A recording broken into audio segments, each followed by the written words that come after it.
সাকিব আল হাসান সম্ভবত আরও কিছু ম্যাচের সুযোগ পাবেন আইএল টি20-তে। এমিরেটসের হয়ে, Emirates maybe if I am not রং।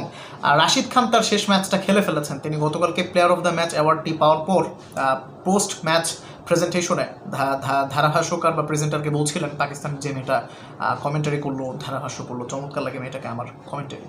তো তাকে বলছিলেন যে এটা আমার এই টুর্নামেন্টের আপাতত এটা শেষ ম্যাচ ছিল এবং শেষ ম্যাচে ভালো খেলতে পেরে তিনি আসলে খুবই আনন্দিত, উচ্ছ্বাসিত। তিনি সাউথ আফ্রিকায় চলে যাবেন, বাদ বাকি কথা অতটা বুঝিনি। তো রাশিদ খান যদি চলে যান, তার পরিবর্তে আরেকজন স্পিনারকে তারা ডেফিনেটলি নামাবে এবং আমার মনে হচ্ছে সাকিব আল হাসানকে সেখানে নামানো হতে পারে। এখন কথা হচ্ছে খুবই দুঃখজনক আর কি, সাকিব আল হাসানকে অ্যাজ এ বোলার হিসেবে হয়তো নামানো হতে পারে, বাট সাকিব আল হাসানের অটো চয়েস হিসেবে প্রতি ম্যাচেই থাকার উচিত ছিল। বাট ক্যারিয়ারের পরত্ব বেলায় সাকিব আল হাসান ব্যাট হাতে একদমই কিছুই করতে পারছেন না এই মুহূর্তে, এবং বল হাতেও মাঝে মধ্যে এক্সপেন্সিভ হলে তিনি যেই দলে আসলে গিয়েছেন এই দলে থাকাটা একটু কঠিনই। অন্যান্য পারফর্মারে আসলে ভরা এই দলটাতে। এনিওয়ে সাকিব আল হাসানকে আরও সুযোগ পাবেন কিনা সেটা আসলে সময় বলে দিবে।